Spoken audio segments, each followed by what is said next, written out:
श्री क्षेत्र मडीला आपण दर्शनाला आलात, तर आपलं या ठिकाणी नाव सांगा आणि जिल्हा सांगा. बबन कुलराम शिंदे, संभाजीनगर, कानिफनाथ बाबा संस्थान रघुनाथनगर.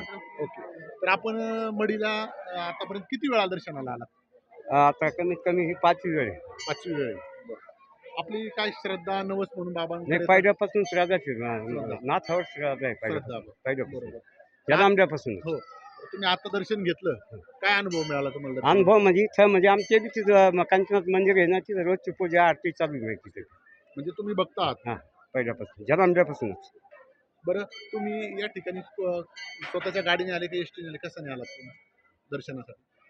नाही, प्रायव्हेट गाडीमध्ये. प्रायव्हेट गाडीने. म्हणजे तुम्ही ग्रुपमध्ये आलात? नाही, एकटा आले. एकट्याचे. ओके. म्हणजे तुमच्या गावावरून तुम्ही इथपर्यंत कसं बसने आलात? हां. नाही, नवशापर्यंत बस आणि तिथून इथं काळे पिवळ्या जे गाड्या असतील त्या. Okay okay. जसं साधन तुम्हाला भेटून. एवढे लांब आलात, दर्शन घेऊन बाबांचं दर्शन घेऊन आनंद झाला का? हो.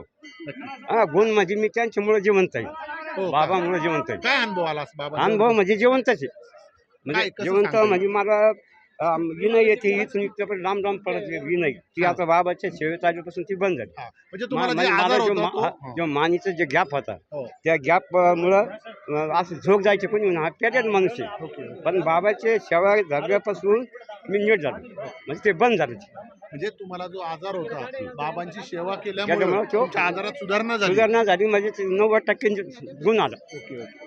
तुम्हाला काही सांगता येईल का? तुम्ही किती वर्षापासून या ठिकाणी मडील दर्शनाला येत आहे? बरेच वर्ष. नाव सांगा तुमचं. गोविंद लक्ष्मण ढगे. पूर्ण बोल, मोठ्याने सांगा. गोविंद लक्ष्मण ढगे. ढगे. गाव कुठलं? वरखेड. वरखेड, तालुका जिल्हा पाथरी. पाथर्डी. पाथरी पाथरी. पाथरी, परभणी जिल्हा. तर तुम्ही किती लोक आला दर्शनाला? तरी अंदाजे 10-12?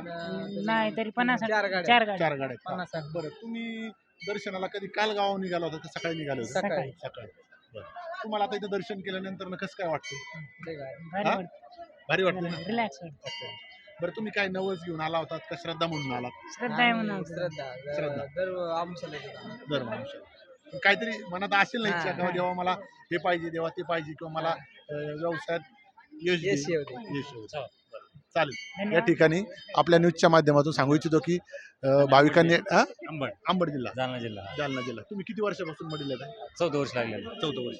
काय तुमचा अनुभव देवाबद्दल? आणि अनुभव म्हणजे सगळं ऑटोमॅटिक होऊन जातं, काय अडचण नाही. फक्त आपल्या कर्माची भोग सगळे असते. आपण कामाची. कमी करीत राहायचं, कोणती गोष्ट करीत राहतं आणि यांचं नाव घेत बरोबर. राहतं. म्हणजे जरी यशस्वी होत राहते. पण असं बसून हा. मोकार बसल्यावर नाही, आपल्याला आपलं कर्तव्य पारच पडावं लागतं. म्हणजे जरी कोणतंही बी कार्य घ्या तुम्ही, शुभ कार्य हातानं होतच, असं फुकट नाहीये. म्हणजे जरी आपल्या जीवनामध्ये आपल्याकडून जरी काही चुका झाल्या, हा. तर नातांच्या जर जवळ आला आला ते माफून जाते. माफ होऊन म्हणजे चुका होतच नाही पहिले. जो नातापाशी आहे त्याच्या चुकाच होत नाही. होत नाही. ऑटोमॅटिकच होत नाही. ते ऑटोमॅटिक लिहून जातं, सगळं कार्यक्रम व्यवस्थित होऊन जातो. आता 4 वर्षाचा अनुभव आहे मला.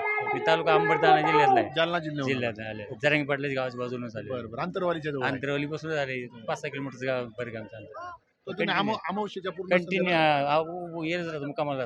मुक्कामाला. सकाळी आरती घेतल्यानंतर जातो. मायंबार असतो इथं दर्शन घेतलं की आता मुक्कामाला तीच जातो आम्ही. म्हणजे आता आनंदी आनंद आहे. आनंद आहे, काही अडचण नाही. सगळं आशीर्वाद नाथ पंथाचा आहे. धन्यवाद धन्यवाद. या ठिकाणी आपण पाहू शकता की भाविकांनी या ठिकाणी अमावस्येच्या पूर्व संध्येला दर्शन घेतलेलं